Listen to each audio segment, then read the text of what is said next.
You know, when you think of Roman law, you probably picture these brilliant, wise men in togas logically building this grand, perfect system. But what if I told you that some of its most important laws were basically created because a few troublemakers were just a little too smart? And that right there, that's the big idea we're diving into. The Romans weren't always 10 steps ahead. A lot of the time, they were just reacting, scrambling to patch up a hole in their legal system that some clever person had just joyfully blown wide open.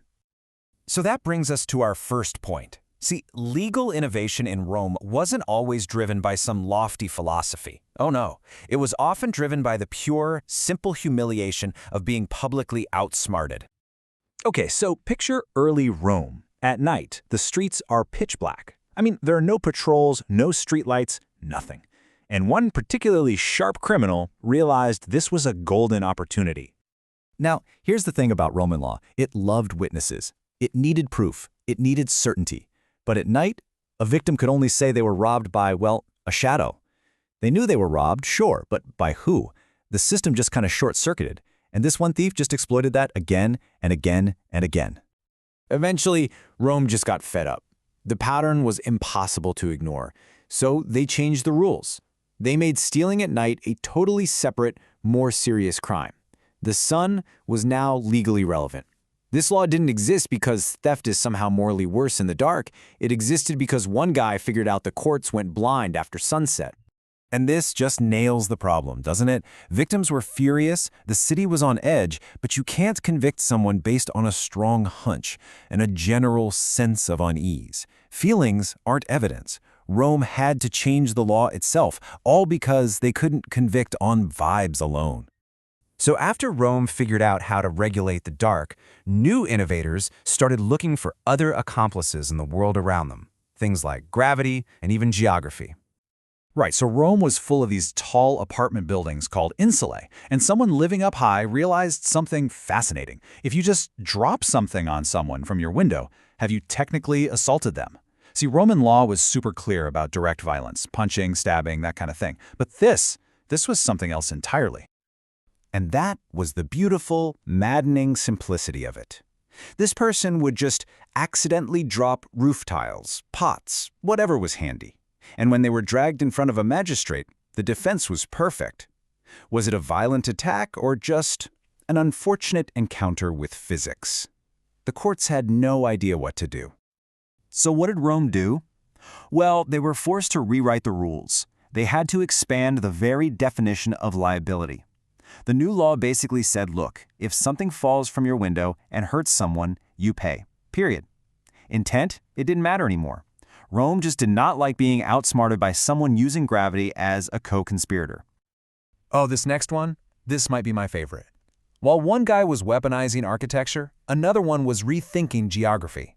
In Rome, property was marked by these huge sacred boundary stones, and everybody trusted them.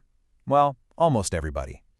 You see, this criminal was patient, so patient. He didn't just pick up the stone and move it. That would be way too obvious. No, he just nudged it, a few inches one night, a few more a couple weeks later. And over months, his property literally, legally grew. I mean, the stones were the proof of ownership, and now the proof was standing exactly where he'd put it. Rome's response here was swift and, frankly, very Roman. They didn't just make it illegal to move the stones, they made it an offense against the gods themselves. They had to make it a sin, not just a crime, all to stop one guy with a lot of patience and a strong back. But the true masters, the real artists of this craft, they didn't just find loopholes in the law, they weaponized the legal system itself.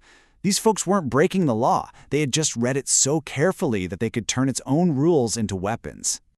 In ancient Rome, your reputation was everything. It was your credit score, your business card, and your social standing all rolled into one. And one person realized that an accusation, even a totally false one, could be absolutely devastating.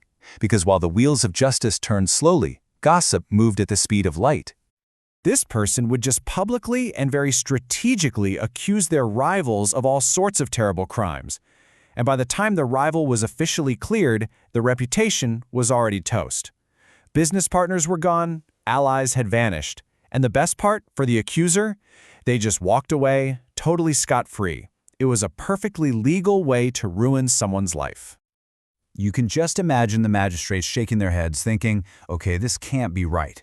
So they created a new rule that completely flipped the script.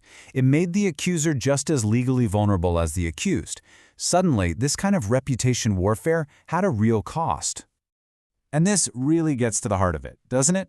Rome could handle theft, it could handle assault, but the one thing it couldn't stand was someone using the very gears of justice to grind down innocent people. The law had to protect itself from its own users. So, what do we make of all these troublemakers? Were they just criminals, or were they something more? Because in a really strange way, they were the people who helped make Roman law great. By now, I bet you've spotted the pattern. It's this four-step dance. First, a smart person finds a weak spot. Second, they hammer on it until the authorities just can't ignore it anymore. Third comes the public embarrassment. And finally, step 4, a brand new, much better law gets written. This cycle happened over and over and over. So we can think of them in a totally new way. These people were essentially Rome's unpaid consultants. They were stress testing the entire legal system, finding all the bugs, and they weren't even charging for it. They forced lawmakers to confront scenarios they had never even imagined. And that's the real irony. These criminals didn't weaken Roman law. They made it stronger. Every time Rome got played, it was forced to get smarter.